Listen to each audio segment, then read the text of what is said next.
Chers élèves, bonjour. J'espère que vous allez bien, j'espère que vous vous portez bien. Aujourd'hui, on va poursuivre avec le chapitre 5, Gestion des ressources humaines, mais en traitant des cas de synthèse. Mais avant tout, et pour vous rafraîchir la mémoire, on va faire un petit rappel. Au cours de la séance précédente, on a étudié les besoins en personnel, dans laquelle on a déterminé les effectifs prévisionnels, on les a comparés avec les besoins prévisionnels pour dégager les écarts, et enfin, on a ajusté les écarts constatés, on a corrigé les écarts constatés. La section 2, on a vu le recrutement, sur laquelle on a focalisé sur le recrutement externe, dans lequel l'entreprise peut opter pour un recrutement par ses propres moyens, d'où la nécessité de choisir des critères de sélection. Tout dépend du poste vacant, des exigences du poste vacant, et elle peut aussi faire recours à des bureaux spécialisés en recrutement. Pour la troisième section, on a vu la formation du personnel, on a vu les différentes natures de formation, initiale et continue, on a calculé le coût global de la formation et on a dégagé le coût réel de la formation. Et puisque le coût de la formation est important, elle est considérée comme étant un investissement immatériel ou humain. Et on a terminé avec la rémunération. Donc, on a vu les éléments constitutifs d'un salaire. On a déterminé la masse salariale qui représente une charge salariale pour l'entreprise. On a calculé aussi le salaire net qui constitue un revenu pour le salarié. Et enfin, on a terminé avec la rémunération dans laquelle on a calculé le salaire net. On a vu les éléments constitutifs d'un salaire, on a déterminé la masse salariale que représente une charge salariale pour l'entreprise. Maintenant, on va commencer par le contenu de notre séance, à savoir les applications. On va commencer par une première application dans laquelle on va traiter les heures supplémentaires. Donc, je lis l'activité. Monsieur Slim travaille dans une entreprise industrielle. Sa fiche de pointage depuis la 31e semaine de l'année 2019 est la suivante. Vous avez devant vous 5 semaines, mais faites attention au niveau de la première semaine, elle est étalée sur 2 mois. Donc on a les 3 premiers jours colorés en jaune concernent le salaire du mois de juillet. Le mois d'août commence à partir du jeudi, donc elle est colorée en bleu et on va revoir ça par la suite. Donc le travail demandé, sachant que M. Slim est soumis au régime 48 heures par semaine et que le taux horaire normal de travail est de 4 dinars. La première question, combien d'heures supplémentaires seront décomptées pour M. Slim le mois d'août 2019? Donc, on va calculer le salaire du mois d'août. Deuxième question, présentez le détail du calcul du salaire brut de M. Slim pour la période allant du 29/7 au 31/8 sur l'annexe 2. Et on termine avec la troisième question. Quel serait l'impact de ces heures supplémentaires sur le calcul de la masse salariale? Donc, on va commencer par la première question. On va faire le décompte de nombre d'heures effectuées. Vous voyez la fiche de pointage du Monsieur Slim. Donc, la période allant du 27/7 au 4/8, Monsieur Slim a travaillé 58 heures. Vous voyez qu'il a travaillé 10 heures du lundi à vendredi et 8 heures pour samedi. Pour la deuxième semaine, il a travaillé 48 heures. La troisième semaine, il a travaillé 53 heures. Pour la quatrième, 49 heures. Et finalement, pour la cinquième semaine, il a travaillé 46 heures. Et on a fait le total des heures comme je vous ai montré au niveau de la première semaine. Passons maintenant au calcul, à la détermination des heures supplémentaires. Donc, n'oubliez pas que M. Slim est soumis au régime 48 heures par semaine et conformément à la loi en vigueur, les premières 48 heures seront rémunérées au taux normal et au-delà de 48 heures, c'est-à-dire à partir de la 49e heure, le taux sera majoré de 75%. Donc, pour la première semaine, on a 58 heures de travail. Elle va être divisée, si vous voulez. Donc, on a 48 heures seront considérées comme étant heures normales. Donc, et 10 heures supplémentaires seront considérées comme des heures supplémentaires, bien sûr, majorées au taux de 75%. Pour la deuxième semaine, M. Slim a travaillé 48 heures, donc 48 heures, heure normale. La deuxième semaine, il n'a pas des heures supplémentaires. Pour la troisième semaine, il a travaillé 53 heures, donc 48 heures, heure normale, et 5 heures supplémentaires. Pour la quatrième semaine, 48 heures, heure normale, plus 1 heure supplémentaire. Et enfin, pour la cinquième semaine, il a travaillé seulement 46 heures. Donc, ces 46 heures vont être considérées toutes comme étant des heures normales. Mais n'oubliez pas, la première semaine, qu'elle est étalée sur 2 mois. Donc, les 30 heures du lundi à mercredi, elles concernent le mois de juillet. Donc, ils doivent être retranchés lors du calcul du salaire du mois d'août. Dans ce cas-là, les heures normales vont être 18 au lieu de 48. Donc, on a fait 48 heures effectivement travaillées durant la première semaine, moins 30 heures qui concernent le mois d'août, ça donne 18. On fait maintenant le total des heures normales. On a 208 heures normales. On a fait le total 18 plus 48 la troisième semaine, plus 48 la quatrième semaine et 46 pour la cinquième semaine. Pour les heures supplémentaires, 10 plus 5 plus 1, ce qui donne 16 heures normales. On fait le récap. M. Slim a travaillé 254 heures, dont 30 heures déjà payées, déjà réglées durant le mois de juillet, 208 heures considérées comme étant des heures normales relatives au mois d'août et 16 heures, ce sont des heures supplémentaires aussi relatives au mois d'août. Passons maintenant au calcul du salaire brut mensuel, je dis bien le salaire brut du mois d'août. Donc, vous avez devant vous les 208 heures considérées comme heures normales qui vont être multipliées bien sûr par le taux normal et 16 heures supplémentaires qui vont être multipliées par le taux majoré. Donc, 208, salaire de base, 16 heures supplémentaires. Le salaire de base, les heures normales, vont être multipliées par le taux normal du travail, à savoir 4 dinars. Et pour les heures supplémentaires, il faut calculer le taux horaire majoré. Donc, on va multiplier le taux normal fois le coefficient de 1,75, ce qui donne 7 dinars. Donc, 208 fois 4, ça donne 832 dinars comme salaire de base. On a 16 heures multiplié par 7, ce qui donne 112 dinars. Plus on ajoute à tout cela les primes, qui s'élèvent dans ce cas-là à 156 dinars, plus les indemnités de 100 dinars, tout calcul fait, on obtient un salaire brut du mois d'août qui s'élève à 1200 dinars. Maintenant, on va passer à la troisième question. Quel est l'impact des heures supplémentaires sur la masse salariale? Vous savez très bien que le calcul de la masse salariale dépend du salaire brut. Et les heures supplémentaires augmentent le salaire brut. Et par conséquent, lorsque le salaire brut augmente, donc ça va entraîner un accroissement de la masse salariale. Passons maintenant à l'application 2. Donc, on va traiter les modes de rémunération. Et c'est une activité inspirée de l'activité 5, page 222 de votre manuel scolaire. Je vais lire l'application. Donc, BAC est une entreprise soumise au régime de 40 heures cette fois-ci, c'est-à-dire 8 heures de travail normal pendant 5 jours. Le taux horaire est de 3 dinars 500. Le taux par pièce est de 0 dinars 175 millim. La production normale d'un atelier est de 20 pièces à l'heure. La production normale, c'est une norme fixée par le bureau des méthodes. Pendant la dernière semaine du mois de février de l'année 2020, l'ouvrier Ahmed a réalisé la production suivante. Et vous voyez là, la production réalisée par jour pendant la dernière semaine du mois de février. Ahmed a fabriqué, si vous voulez, 120 pièces lundi, 200 pièces mardi, 220 pièces mercredi, 240 pièces jeudi et enfin 220 pièces vendredi. Maintenant, on va essayer de calculer le salaire hebdomadaire, le salaire de cette dernière semaine, par les 3 cas suivants. Donc, le premier cas, l'ouvrier est payé autant, c'est-à-dire le nombre d'heures effectuées par semaine multiplié par le taux horaire.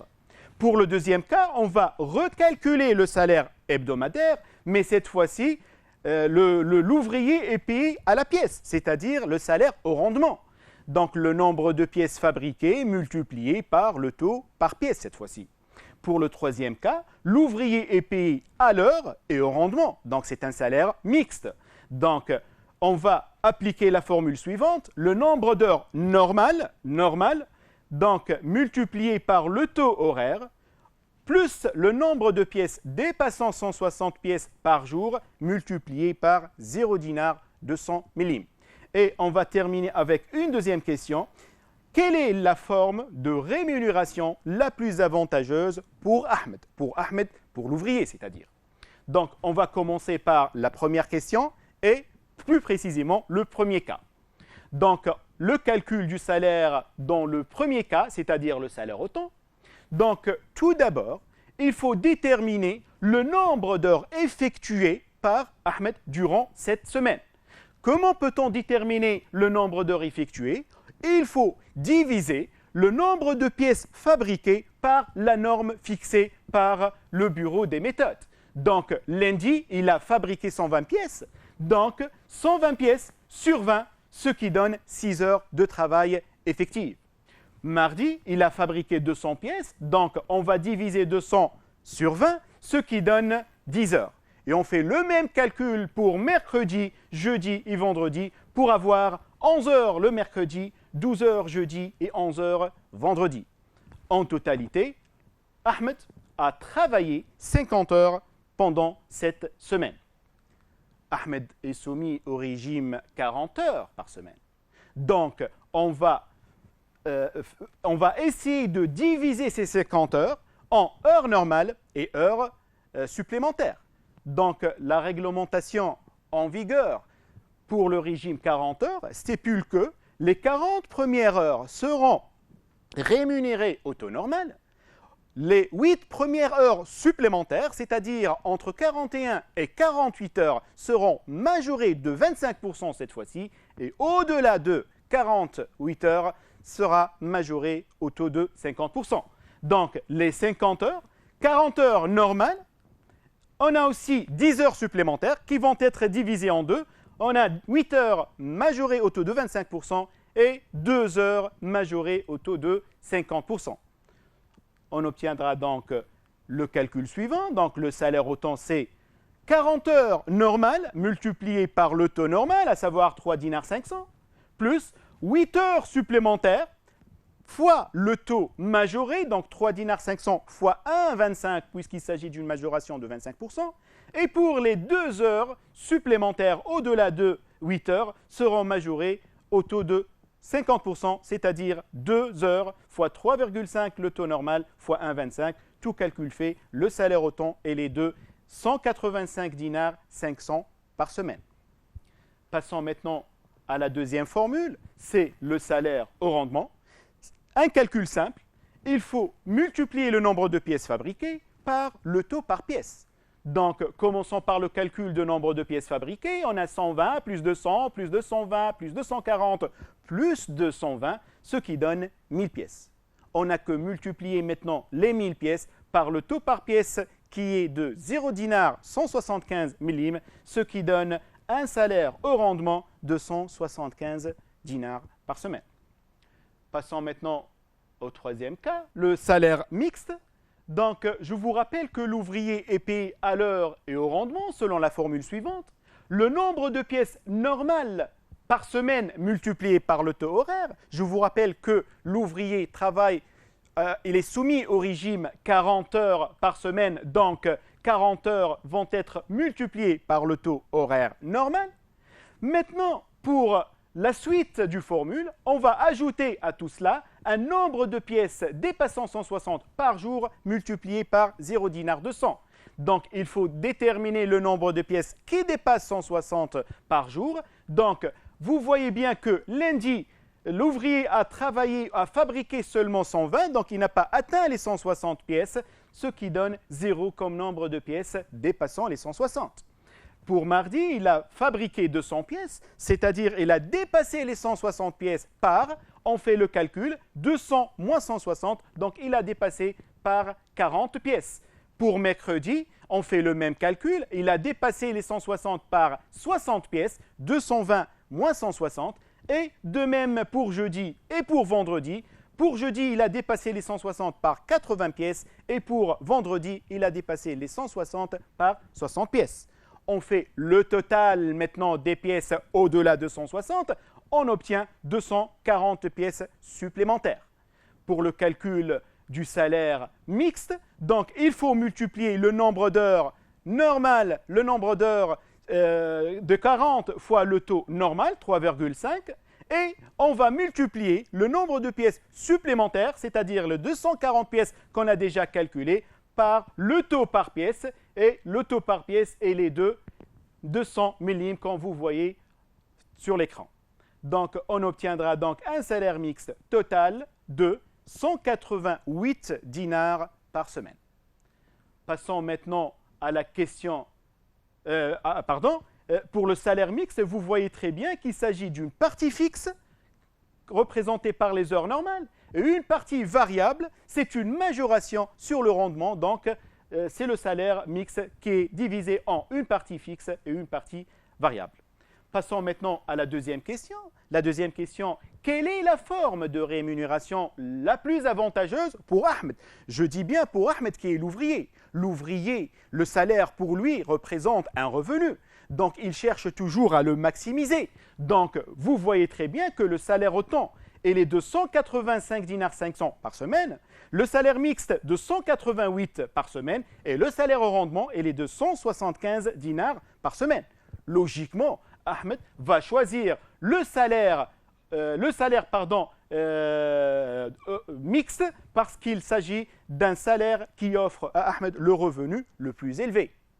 Par contre, l'entreprise qui cherche à minimiser ses charges salariales, elle optera pour le salaire au rendement, qui est le moins coûteux.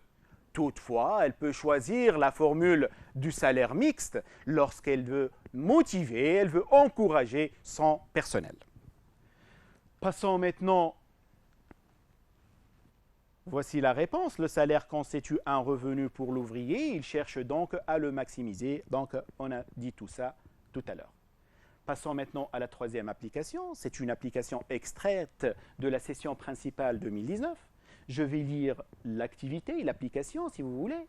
L'entreprise Rihana est spécialisée dans la commercialisation des parfums. Pour l'année 2019, elle souhaite accroître son chiffre d'affaires. Elle envisage créer de nouveaux points de vente, ce qui nécessiterait le recrutement de vendeurs. Pour réaliser ce projet, elle exige que le taux d'évolution de sa masse salariale ne dépasse pas 10%. À cet effet, l'entreprise Rihana vous communique les informations suivantes. Donc, on a dans un premier tableau les chiffres d'affaires annuels prévisionnels des deux points de vente. Le point de vente A est les de 172 000 dinars 800 et pour le point de vente B est les de 345 600 dinars. La deuxième information, c'est le chiffre d'affaires annuel prévisionnel moyen par vendeur. Et les de 57 000 dinars 600 pour le point de vente A et les de 86 000 dinars 400 pour le point de vente B. On suppose que les vendeurs à recruter travailleront 12 mois par an et seront rémunérés mensuellement, donc par mois, une partie fixe qui est de 500 dinars et une partie variable qui varie en fonction du chiffre d'affaires. Vous voyez, si le chiffre d'affaires est inférieur ou égal à 6 000 dinars, le vendeur va obtenir 8% comme taux. Et si le chiffre d'affaires dépasse les 6 000 dinars, il aura 12% comme taux. Passons maintenant au travail à faire. Pour chaque point de vente, on a deux points de vente. Pour chaque point de vente, on va déterminer le nombre de vendeurs. Et deuxièmement, petit b, on va calculer le chiffre d'affaires mensuel prévisionnel moyen par vendeur. Pour la deuxième question, on va calculer le salaire brut annuel par point de vente et on va déduire le salaire brut annuel global, c'est-à-dire des deux points de vente. Troisième question, on va déterminer la masse salariale globale des deux points de vente A et B, sachant que la TFP, elle est de 2%. Il s'agit d'une entreprise commerciale, n'oubliez pas ça. Le FOPROLOS, 1%. la cotisation patronale à la CNSS, elle est de 16,57%. La quatrième question, pour l'année 2019, on suppose que l'entreprise compte garder la même structure des salaires de l'année 2018, qui s'élève à 1 454 200 dinars, en tenant compte aussi du nouveau vendeur à recruter. On va calculer la masse salariale de l'année 2019. Et on termine avec la cinquième question. Déterminer le taux d'évolution de la masse salariale de l'année 2019 et dites si l'entreprise pourrait réaliser le projet, bien sûr avec une justification. Commençons par la première question. Donc, on va déterminer le nombre de vendeurs. Pour déterminer le nombre de vendeurs, il suffit de diviser le chiffre d'affaires annuel prévisionnel par le chiffre d'affaires moyen par vendeur, bien sûr prévisionnel.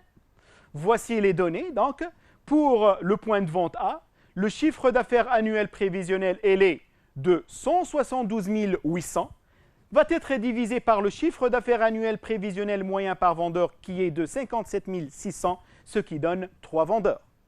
Passons au point de vente B, on va multiplier les 345 600 qui représentent le chiffre d'affaires prévisionnel par le chiffre d'affaires annuel prévisionnel moyen par vendeur qui est de 86 dinars 400, ce qui donne 4 vendeurs. Passons au petit b. Donc, on va déterminer maintenant le chiffre d'affaires mensuel, le chiffre d'affaires par mois. Donc, vous avez devant vous le chiffre d'affaires annuel.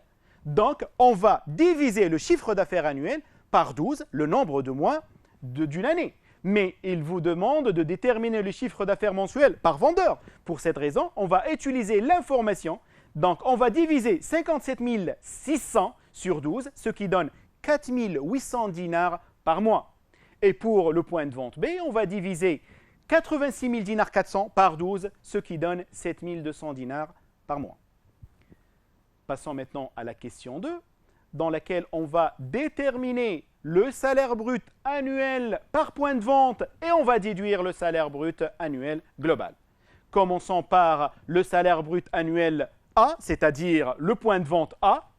Donc, vous avez devant vous un salaire fixe mensuel, je dis bien mensuel, elle est soulignée et en gras, donc 500 dinars, c'est un salaire fixe, plus une partie variable qui varie en fonction du chiffre d'affaires. Donc, on va commencer par le salaire annuel A. Donc, on va multiplier 500, c'est-à-dire 500 dinars, fois 12 mois pour avoir un salaire fixe annuel, fois 3, le nombre de vendeurs du point de vente A qu'on a déjà déterminé au niveau de la question numéro 1, plus la partie variable. La partie variable, vous savez que le chiffre d'affaires du vendeur point de vente A, elle est de 4 800 dinars par mois. Elle est inférieure à 6 000. Donc, pour cette raison, on a appliqué le taux de 8%.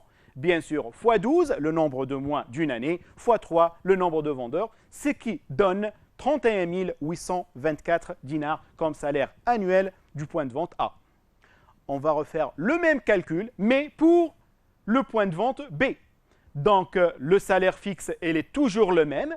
On va le multiplier par 12, mais cette fois-ci par 4, le nombre de vendeurs du point de vente B, plus la partie variable. La partie variable varie en fonction du chiffre d'affaires. Le point de vente B, le chiffre d'affaires par vendeur, il est de 7 200 dinars. Il dépasse 6 000 dinars. Pour cette raison, on va appliquer un taux de 12% cette fois-ci, et non pas 8% comme pour le point de vente A, ce qui donne 7 200 fois 0,12, fois 12, 12 mois, fois 4, le nombre de vendeurs, ce qui donne, tout calcul fait, 65 000 dinars, 472 dinars. Pour le calcul du salaire brut global annuel, on peut faire le total des deux salaires bruts du point de vente A et du point de vente B, ce qui donne 31 824 plus 65 472, tout calcul fait, égal à 97 296 dinars. Passons maintenant à la troisième question, dans laquelle on va déterminer la masse salariale annuelle. Je vous rappelle, c'est pour le calcul de la masse salariale, il faut multiplier le salaire brut annuel global par un coefficient de 1,1957 s'il s'agit d'une entreprise commerciale, comme dans notre cas, ou bien par 1,1857 s'il s'agit d'une entreprise industrielle. Donc, je vous rappelle que l'entreprise commerciale, la TFP, le taux de TFP, il est de 2%. Le FOPROLOS, il est toujours le même, que ce soit une entreprise industrielle ou autre. Donc, et pour la cotisation patronale, elle est au taux de 16,57%.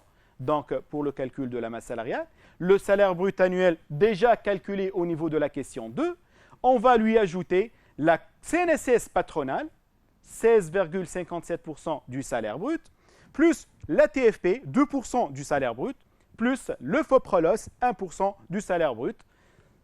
Tout calcul fait, on fait le 77 296 dinars fois 1,1957, ce qui donne 116 336,827 dinars. Passons maintenant, vous voyez là, c'est le salaire brut déjà calculé au niveau de la question 2. Passons maintenant à la quatrième question. Je vais relire la question. Pour l'année 2019, on suppose que l'entreprise compte garder la même structure des salaires pour l'année 2018, qui s'élève à 1 454 200 dinars. En tenant compte aussi des nouveaux vendeurs à recruter, calculer la masse salariale de l'année 2019. Donc, on va répondre à cette question de deux façons différentes, selon l'énoncé, selon les informations qu'on a. La première information, ou bien la première façon, il suffit de calculer le salaire brut, cette fois-ci de l'année 2019, de toute l'entreprise, et non pas comme on avait déterminé dans la question 3 pour les points de vente seulement. Donc, on va, pour déterminer le salaire brut annuel, on va prendre le salaire brut de l'année 2018 qui n'a pas changé, qui est de 1 454 200. On va lui ajouter le salaire brut global des points de vente, des deux points de vente, qui s'élève à 97 000 dinars 276 dinars, déjà calculé au niveau de question 2. Et voici les informations. Donc, le salaire brut de l'année 2019, il est de 1 551 496. La masse salariale, on va multiplier le salaire brut par le coefficient d'une entreprise commerciale, à savoir 1,1957. Donc, tout calcul fait, 1 551 496 fois 1,1957, ce qui donne 1 855 123 dinars, 767. La deuxième façon pour le calcul de cette même masse salariale, on peut utiliser la question 3, dans laquelle on a déterminé la masse salariale des deux points de vente, qu'on lui ajoute la masse salariale de l'année 2018. Donc, vous voyez le salaire brut de l'année 2018, on l'a multiplié seul par 1,1857 pour dégager la masse salariale de l'année 2018, qu'on lui ajoute la masse salariale déjà calculée au niveau de la question 3, qu'elle est de 116 336 dinars, 827 relative aux deux points de vente, ce qui donne la masse salariale globale de 1 855 123 dinars, 767. La dernière question, la cinquième question, on va déterminer le taux d'évolution de la masse salariale de l'année 2019 et dites si l'entreprise pourrait réaliser le projet avec une justification. Donc, pour déterminer le taux d'évolution, le taux de variation, si vous voulez, il suffit de recalculer, si on a utilisé la deuxième façon dans la question 4, ou bien calculer la masse salariale de 2019 si on a utilisé la première façon. Donc, la masse salariale de l'année 2018, c'est 1 454 000 dinars 200, multiplié par 1,1957, ce qui donne 1 738 786,940. La masse salariale de l'année 2019, déjà calculée dans la quatrième question. Donc, le taux d'évolution, je vous rappelle la formule, elle est devant vous, c'est la masse salariale de l'année 2019, moins la masse salariale de l'année 2018 sur la masse salariale de l'année 2018, bien sûr, fois 100, ce qui donne 1 855 123,767 moins 1 738 786 dinars, 840 sur 1 738 786 dinars, 940 égale 0,0 0,669, donc 0,0669, soit 6,69%. N'oubliez pas la remarque, l'entreprise va réaliser le projet à condition que la masse salariale, que le taux d'évolution de la masse salariale ne dépasse pas 10%. Et vous voyez que 6,69%, elle est inférieure à 10%. Dans ce cas-là, le projet peut être réalisé puisque l'exigence est respectée. Passons maintenant à la quatrième application. C'est une application extraite du session de contrôle 2017, cette fois-ci, dans le but de motiver ses représentants commerciaux. La société Le Jesmin, spécialisée dans la fabrication et la commercialisation des parfums à base d'essence naturelle, adopte le principe de rémunération suivant. Donc le principe est le suivant.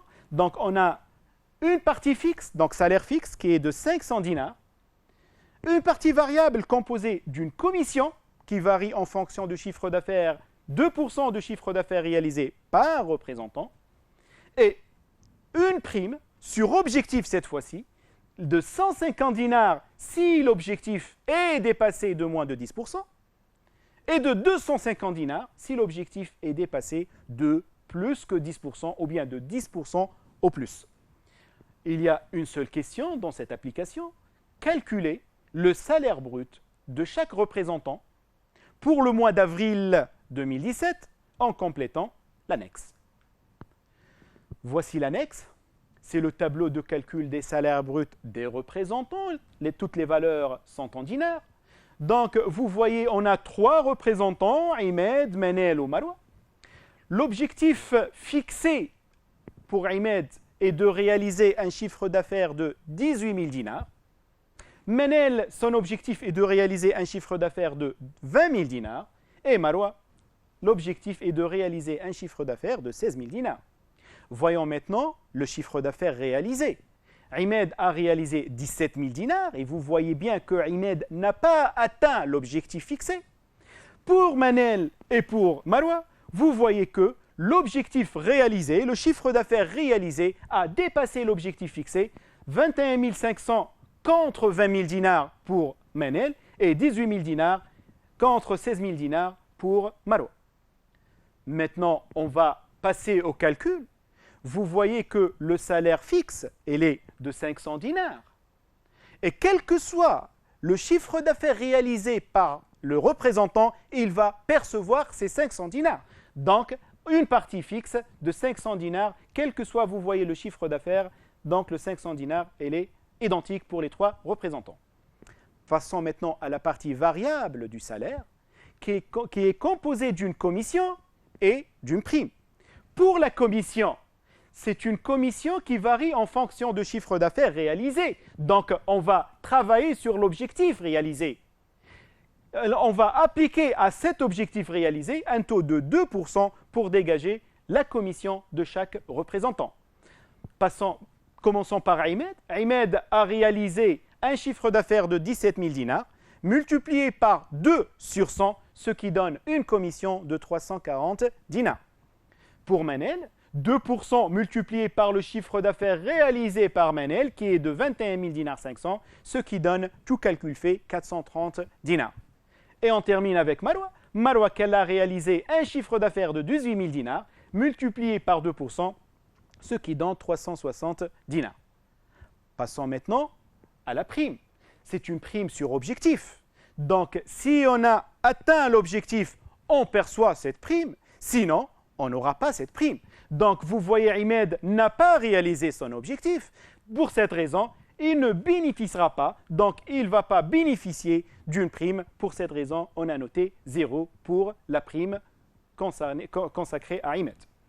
Pour Manel, vous voyez qu'elle a dépassé l'objectif.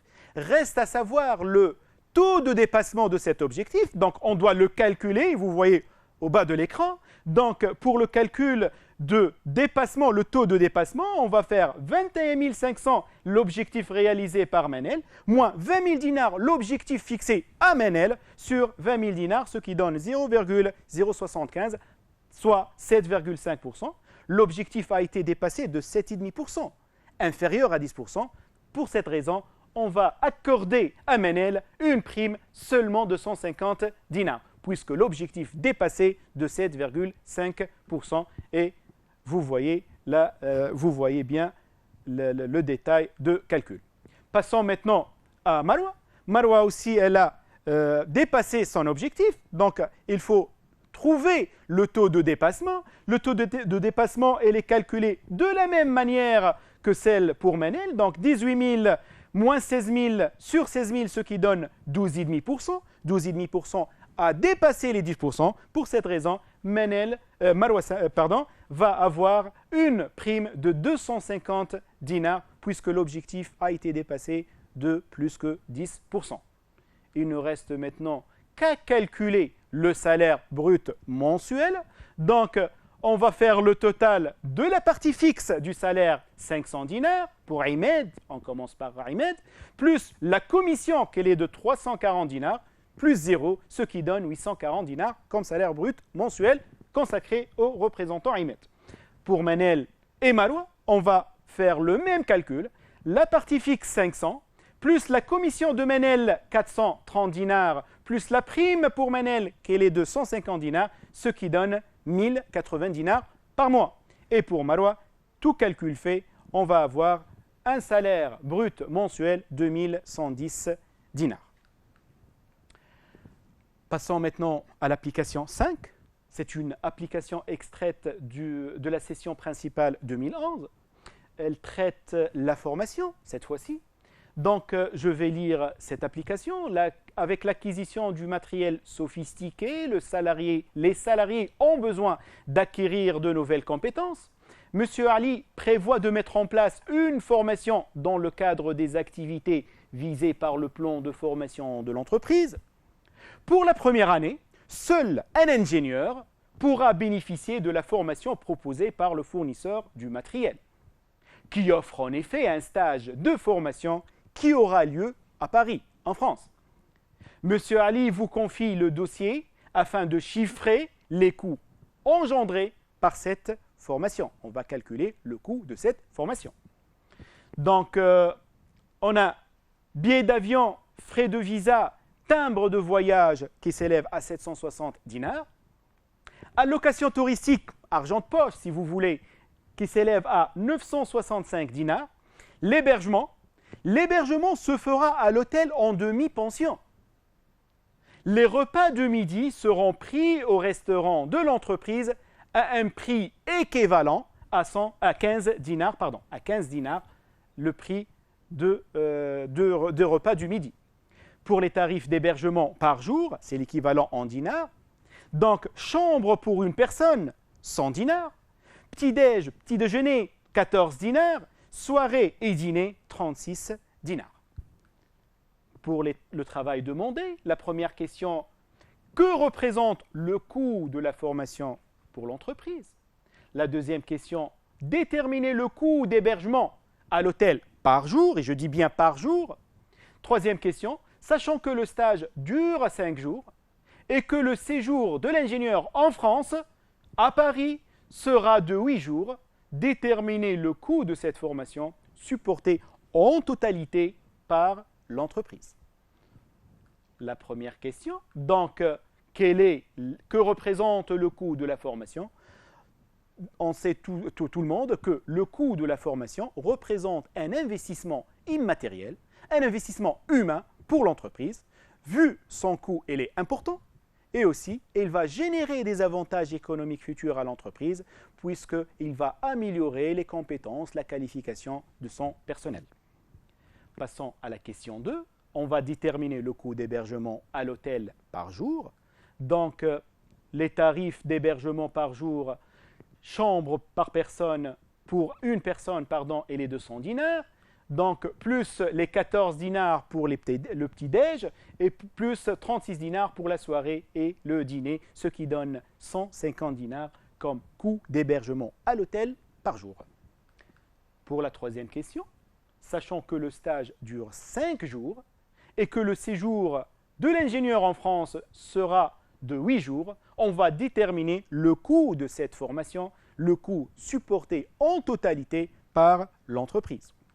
Donc, vous avez les éléments constitutifs du coût de la formation, billets d'avion, 760 dinars, la location touristique, 965 dinars, plus l'hébergement. L'hébergement, on a résidé en France 8 jours, donc on va multiplier le coût de l'hébergement, déjà calculé au niveau de la première question, qui est de 150 dinars, fois la durée d'hébergement, qui est de 8 jours.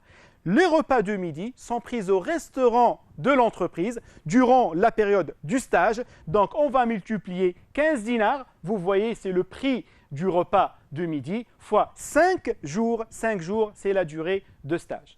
Tout calcul fait, un coût de la formation qui s'élève à 3000 dinars. On a fait la somme, 760 dinars plus 965 dinars plus 1200 dinars plus 75 dinars, ce qui donne, comme on avait dit tout à l'heure, 3000 dinars. Passons à l'avant-dernière application. L'application 6, c'est une application extraite de la session principale 2012.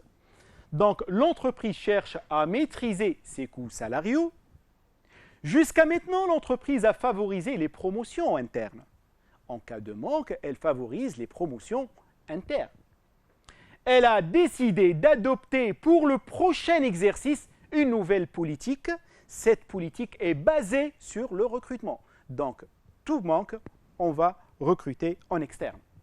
Pour rajeunir, elle a un objectif, c'est rajeunir le personnel et stabiliser la masse salariale des permanents, c'est-à-dire des anciens qui vont rester dans l'entreprise, qui ne vont pas quitter l'entreprise, si vous voulez. Les départs seront tous remplacés et les conditions prévues de recrutement figurent en annexe A, qu'on va la voir par la suite.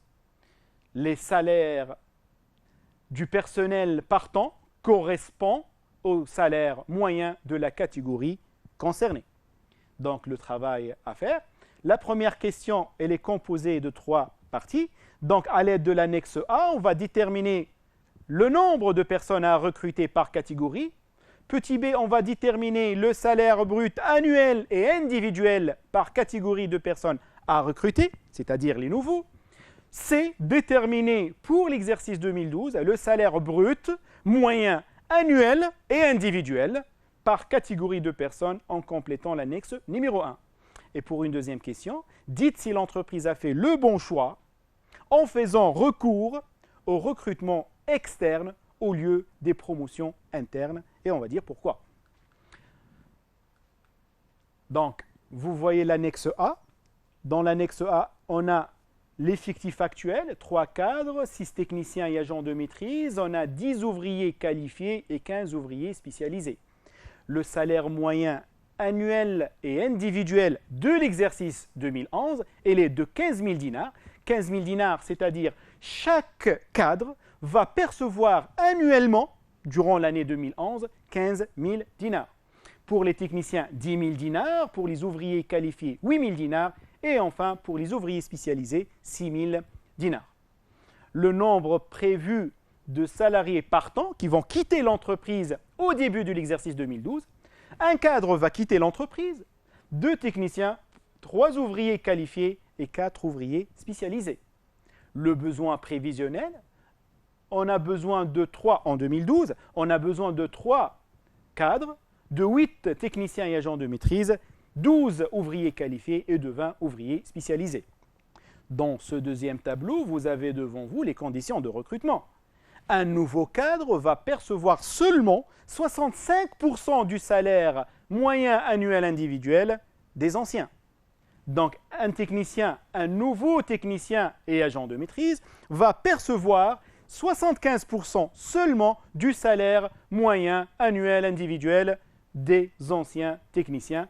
Pour les ouvriers qualifiés et les ouvriers spécialisés, les nouveaux vont percevoir 85 dinars du salaire moyen individuel des anciens. Passons maintenant à la première question, dans laquelle on va déterminer l'effectif à recruter. À recruter parce que l'entreprise a opté pour le recrutement externe. C'est une nouvelle politique durant l'année 2012. Donc, on a actuellement, vous voyez, 3 cadres, 6 techniciens et agents de maîtrise, 10 ouvriers qualifiés et 15 ouvriers spécialisés. Les départs, donc, ils vont quitter l'entreprise. Pour cette raison, on l'a noté avec un signe moins. Donc, moins 1 pour les cadres, moins 2 pour les techniciens et agents de maîtrise, moins 3 pour les ouvriers qualifiés et moins 4 pour les ouvriers spécialisés. Ce qui donne les ressources qui seront disponibles, ou bien l'effectif prévisionnel, si vous voulez.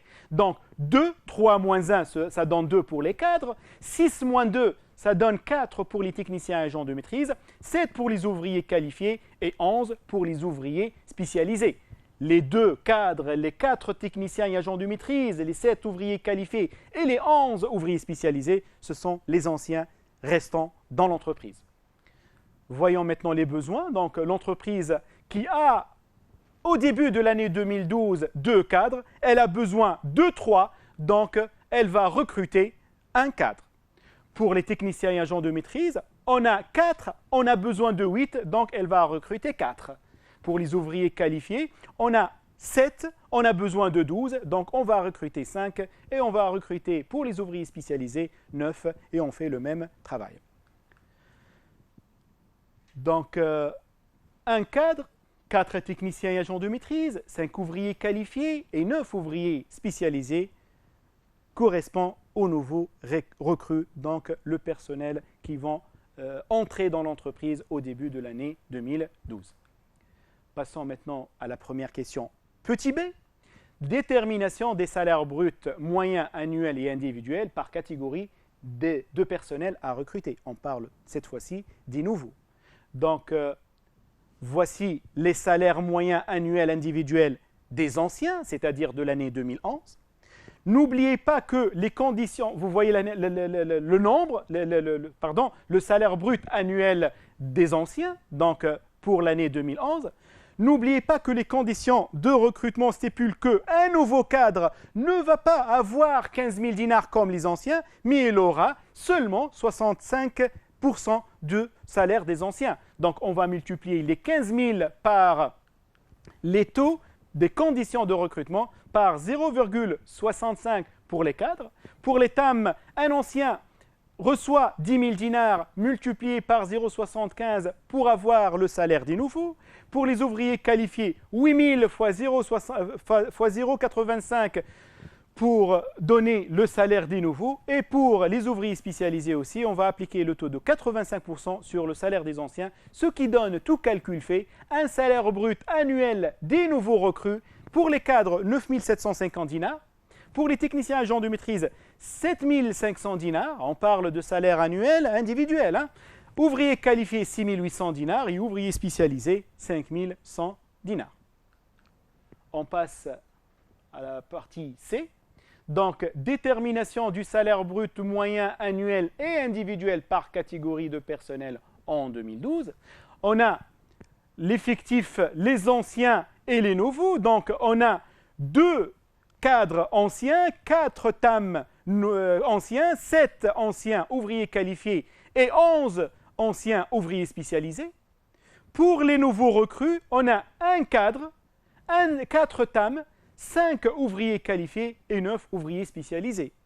Pour le calcul du salaire brut des anciens, on va multiplier le nombre des anciens par le salaire brut des anciens. Donc, à savoir, et vous voyez le salaire moyen annuel individuel de l'année 2011, il est de 15 000 dinars, 10 000 dinars pour les TAM, 8 000 dinars pour les ouvriers qualifiés et 6 000 dinars pour les ouvriers spécialisés. Passons maintenant au salaire brut des nouveaux recrutés. Donc, on a déjà calculé dans la partie précédente, on a vu qu'un cadre, un nouveau cadre va percevoir seulement 9 750 au lieu de 15 000, ce qui va recevoir l'ancien. Donc, on va multiplier le nombre des nouveaux par le salaire brut des nouveaux, ce qui donne, tout calcul fait. Pour les salaires bruts des anciens, 2 fois 15 000, 30 000. Pour les techniciens et agents de maîtrise, 4 fois 10 000, 40 000. Pour les ouvriers qualifiés, 7 fois 8 000, ce qui donne 56 000. Pour les ouvriers spécialisés, 11 fois 6 000, ce qui donne 66 000 dinars. Pour le salaire des nouveaux, on va multiplier le nombre des nouveaux, je dis bien le nombre des nouveaux recrutés. Donc 1 fois le salaire des nouveaux, 9 750. Pour les TAM, on va multiplier 4 fois 7 500. Pour les ouvriers qualifiés, 5 fois 6 800. Et pour les ouvriers spécialisés, 9 fois 5 100, ce qui donne, pour les cadres, le salaire brut des nouveaux, 9 750. Pour les techniciens et agents de maîtrise, 30 000. Pour les ouvriers qualifiés, 34 000. Et pour les ouvriers spécialisés, 45 900 dinars. Passons maintenant au salaire brut global. Salaire brut global, c'est-à-dire le salaire brut des anciens et des nouveaux. Donc, vous voyez que pour les cadres, on a le salaire brut des anciens s'élève à 30 000 dinars. Le salaire brut du nouveau recrue, il est de 9 750. Donc, tout calcul fait, on trouve 30 000 plus 9 750 dinars, ce qui donne 39 750 dinars. Pour les techniciens et agents de maîtrise, 40 000 plus 30 000, ce qui donne 70 000 dinars. Pour les ouvriers qualifiés, 56 000 dinars plus 34 000 dinars, ce qui donne 90 000 dinars. Et pour les ouvriers spécialisés, 66 000 dinars plus 45 000 dinars 900, ce qui donne 111 900 dinars. Passons maintenant à la dernière partie de cette question. On va déterminer le salaire moyen annuel et individuel par personne et non pas global comme on a déjà déterminé tout à l'heure. Donc, il suffit de multiplier le salaire brut global, par exemple pour les cadres qui s'élèvent à 39 750, par le total des anciens plus les nouveaux, c'est-à-dire du besoin, ce qui donne pour les cadres un salaire moyen annuel et individuel de 13 250. Pour les techniciens et agents de maîtrise, on va diviser 70 000 sur l'effectif total des anciens et des nouveaux qui est de 4 plus 4, ce qui donne 8. Donc 70 000 sur 8 va donner un salaire moyen annuel individuel de 8 750. Pour les ouvriers qualifiés, on fait le même calcul, on va trouver 7 500 dinars. Et pour les ouvriers spécialisés, on va trouver 5 595 dinars. Pour le jugement de la nouvelle méthode de recrutement. Donc, la nouvelle méthode de recrutement, c'est de s'orienter vers le marché d'emploi. On va essayer de recruter en externe l'effectif qui manque.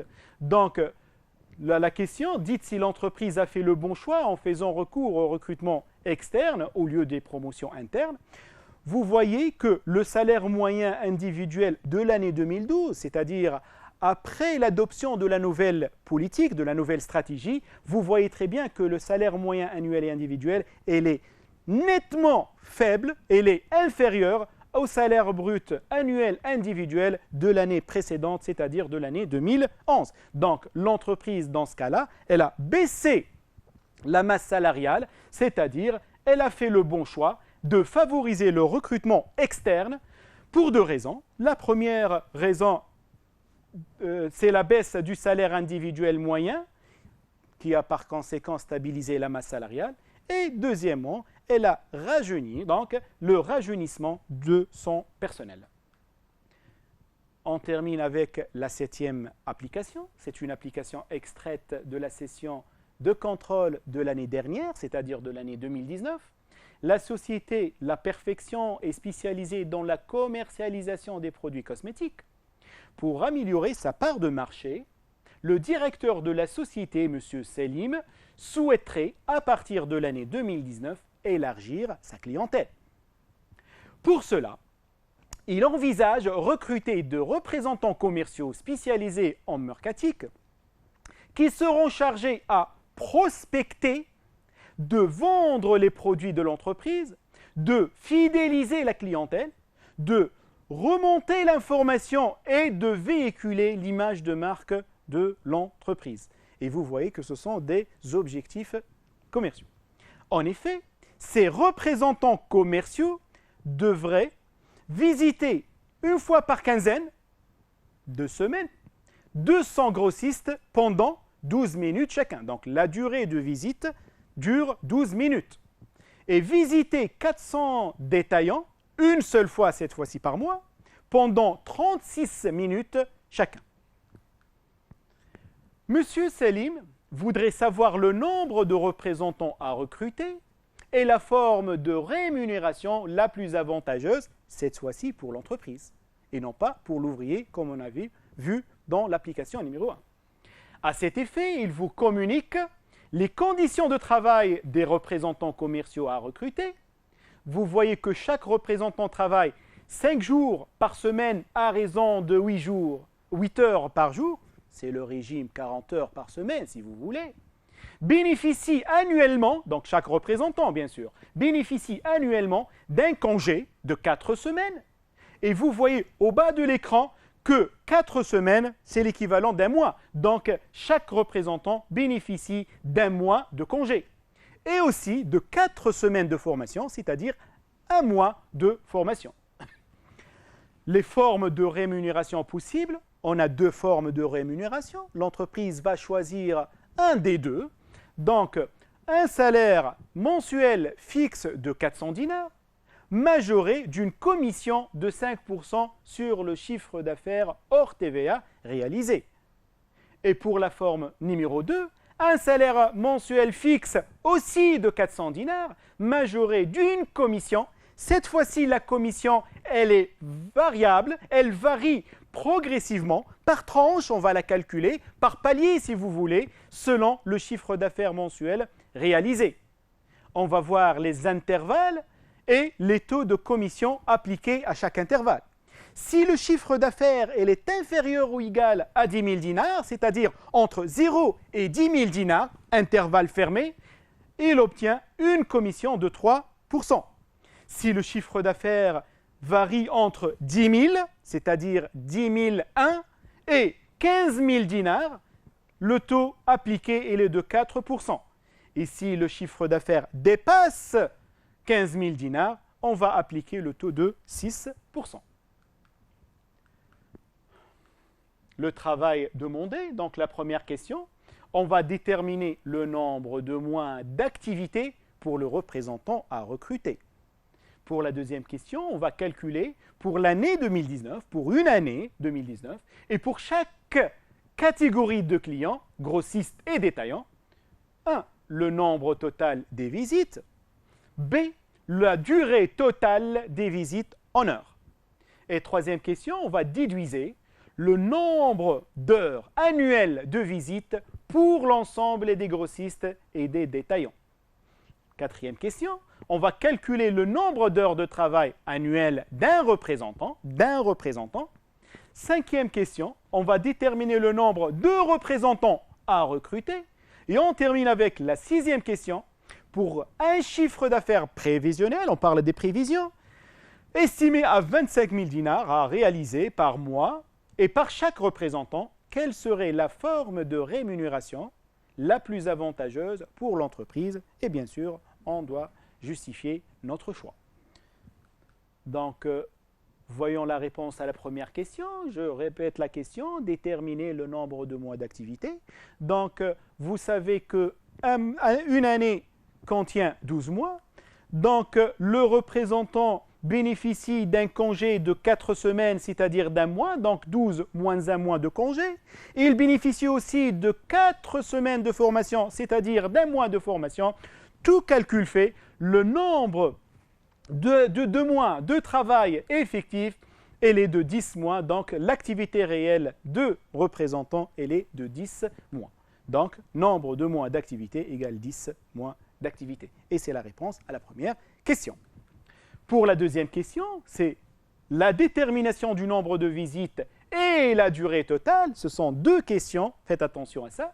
Donc, petit a, on va déterminer tout d'abord le nombre de visites des 200 grossistes et 400 détaillants. Vous voyez l'énoncé devant vous. Donc, pour les grossistes, on a une visite par quinzaine, c'est-à-dire 2 fois par mois.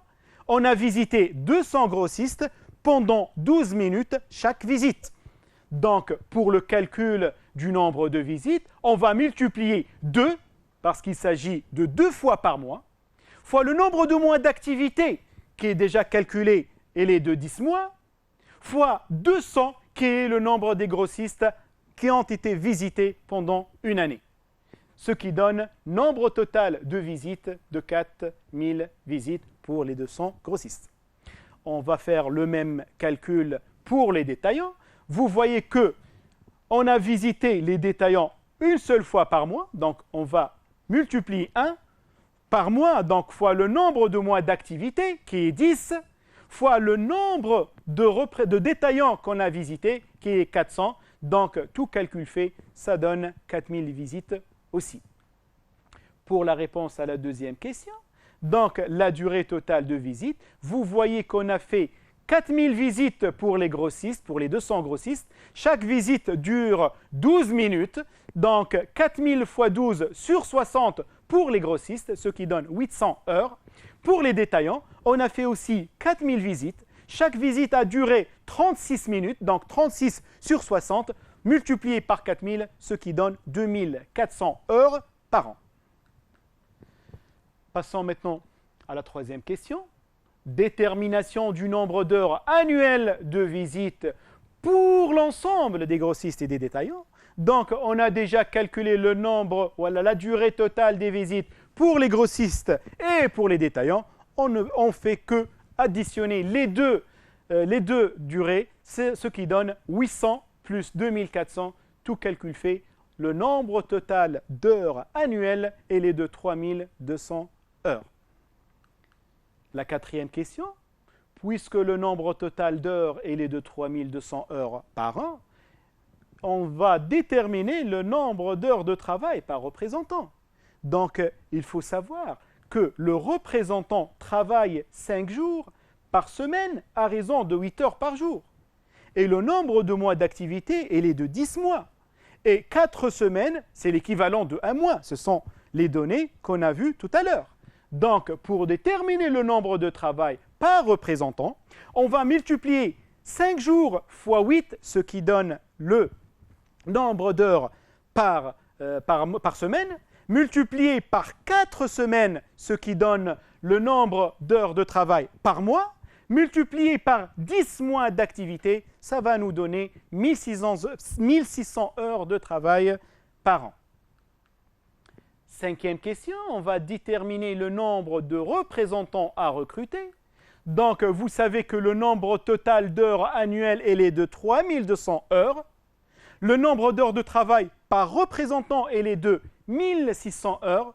Donc, on fait 3200, le nombre total, sur le nombre d'heures de travail par représentant, à savoir 1600, ça va nous donner 2 représentants. Donc, le nombre de représentants à recruter, il faut recruter 2 représentants pour avoir les 300 000 heures de travail annuelles.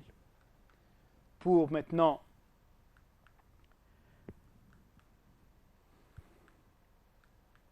la 6e question. Donc, on va déterminer la forme de rémunération la plus avantageuse. Donc, pour l'entreprise qui va payer cette somme. Donc, la question 6, je vais la relire. Pour un chiffre d'affaires prévisionnel estimé à 25 000 dinars, c'est ça, à réaliser par mois, et par chaque représentant, quelle serait la forme de rémunération la plus avantageuse pour l'entreprise? Donc, voici la première formule, si vous voulez, la forme numéro 1. Elle est composée d'une partie fixe, 400 dinars, et une partie variable, commission, qui varie en fonction de chiffre d'affaires prévisionnel. Donc, la rémunération mensuelle, on va faire le total, 400 dinars, qui est la partie fixe, plus 5% du chiffre d'affaires réalisé, qui est de 25 000 dinars, le chiffre d'affaires, à réaliser, parce qu'il s'agit d'un chiffre d'affaires prévisionnel.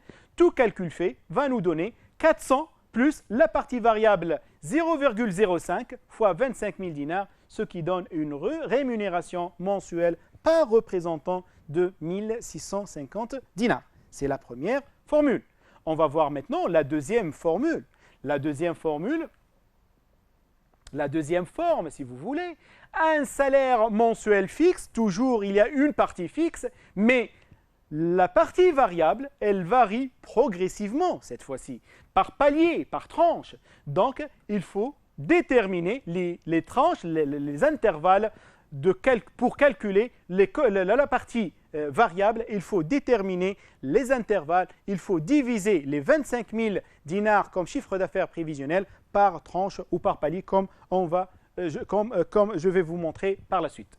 Donc, rémunération mensuelle par représentant, une partie fixe, 400 dinars. Une partie variable, on va voir la commission, donc c'est le salaire fixe, vous voyez. Donc, le chiffre d'affaires, il est de 25 000 dinars. On a 3 tranches. La partie entre 0 et 10 000 dinars nous donne 10 000 dinars. La deuxième tranche, elle est entre 10 000 et 15 000. On a fait 15 000 moins 10 000, ce qui donne 5 000 dinars. Et pour la troisième tranche, 10 000 dinars, on a fait 25 000 moins 15 000, ce qui donne 10 000. Donc, pour la commission, la première tranche, on va multiplier les 10 000 par 3%, le taux de la première tranche. Pour la deuxième tranche, on va multiplier les 5 000 par 4%, ce qui donne 200 dinars pour la deuxième tranche. Et pour la troisième tranche, pour la partie qui dépasse 15 000 dinars de chiffre d'affaires prévisionnel, qui est de 10 000 dinars dans notre calcul, elle va être multipliée par 6%, ce qui donne, tout calcul fait, 600 dinars. Donc, la rémunération mensuelle, la partie fixe, elle est toujours de 400 dinars. La partie variable, qu'il s'agit d'une commission, on a une commission totale de 300 plus 200 plus 600, ce qui donne 1100 dinars. La rémunération mensuelle par représentant, vous voyez, 400 dinars, plus la partie variable, 1100, ce qui donne 1500 dinars. Passons maintenant à la réponse. Si on va comparer les deux formes de salaire, de rémunération, la première forme donne une rémunération mensuelle de 1650. La deuxième forme nous donne une rémunération de 1500. L'entreprise qui cherche à minimiser ses coûts, mais cherche à minimiser ses charges salariales, elle va opter bien sûr pour la rémunération la forme 2 de rémunération, quelle est la forme la plus avantageuse. Toutefois, si elle veut encourager, si elle veut motiver son personnel, elle peut quand même opter pour la forme numéro 1. Ici, on a une question de dépassement. Donc, on va calculer la rémunération annuelle par représentant pour la forme choisie. Donc, on a choisi la forme 2, la forme la plus avantageuse pour l'entreprise. On va déterminer la rémunération annuelle cette fois-ci, et non pas mensuelle comme tout à l'heure. Vous voyez très bien qu'une année dure 12 mois. On a un mois de congé et un mois de formation, c'est-à-dire 2 mois chômés et payés. Donc, les 12 mois vont être divisés en 10 mois d'activité réelle et 2 mois chômés. L'ouvrier ne travaille pas, mais il va être rémunéré, il va être payé. Donc, un mois de congé et un mois de formation. Pour le calcul maintenant de la rémunération annuelle pour la deuxième forme, la partie fixe qui ne dépend de rien, donc elle va être payée à l'ouvrier, quel que soit le nombre de mois d'activité. Donc, on va multiplier 400 fois 12, c'est-à-dire le nombre de mois d'une année. Mais pour la partie variable qui dépend de l'activité, de la période d'activité, de la durée d'activité, on va multiplier 1100 dinars la partie variable, c'est-à-dire la commission, par le nombre de mois d'activité, ce qui donne, tout calcul fait, une rémunération annuelle 4 800 plus 11 000 dinars, ce qui donne 15 800 dinars. Enfin, je vous remercie pour votre attention. Et j'espère que cette révision du chapitre « Gestion des ressources humaines » vous a été utile. Chers élèves, notre souhait commun est votre réussite. Et les conditions essentielles pour réussir étant le travail acharné et la certitude du succès. Finalement, je vous appelle de croire en vos capacités et surtout en vos chances de réussir cette année. Et je dis bien cette année. Je vous conseille de profiter pleinement de cette période de confinement afin d'entretenir les connaissances déjà acquises et de vous préparer à l'examen du baccalauréat. Au revoir et à bientôt.